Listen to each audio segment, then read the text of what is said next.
Hi students, today we're in chapter 3 and Mrs. Roopy is Loopy. And today in chapter 3 is called George Washington's Teeth. But what do you guys remember in chapter 2, the librarian? What did they found in the library?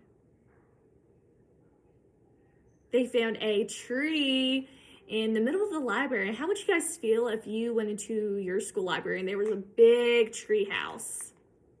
I would think it would be pretty cool to have one in my library, but yes. And then they found George Washington again in the library. So George Washington introduced himself to the students. And do you think that's really George Washington?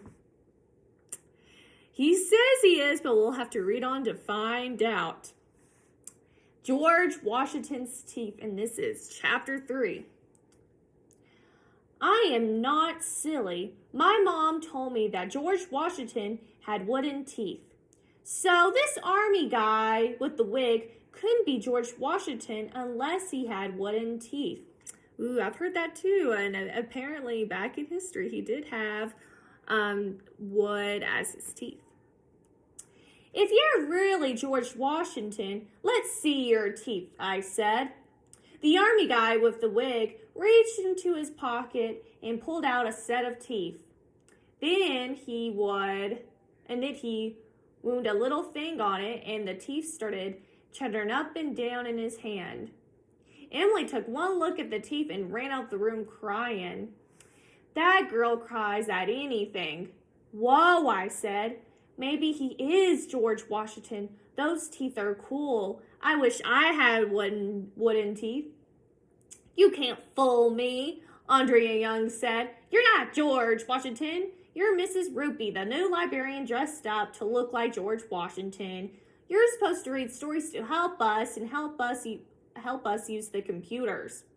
Computers? George Washington said, his forehead all wrinkly. I don't know what you're talking about, young lady.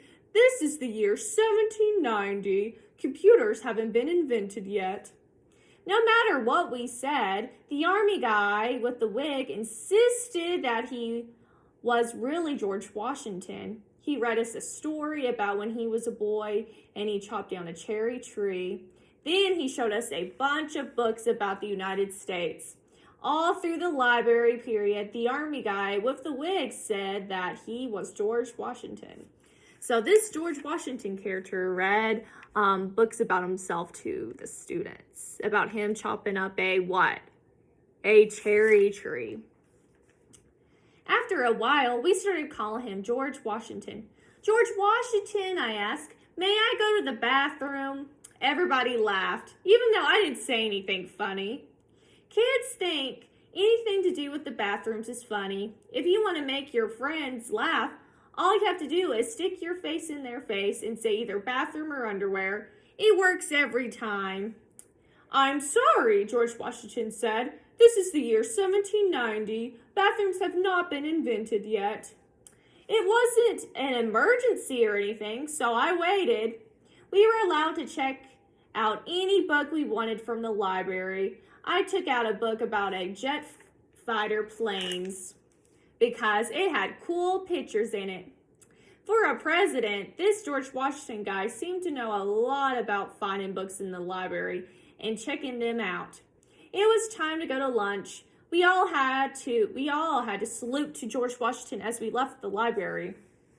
Hey, how come you chopped down that cherry tree anyhow? I asked him as we left the library. I cannot tell a lie, he said. I need some wood for my wooden teeth. Then he showed us his chattering teeth again. I'm not sure if that army guy with the wig was George Washington or not, but he was weird. And then next time we'll read chapter 4 in our story, Miss Roopy is Loopy. And I'll catch you guys next time. Bye.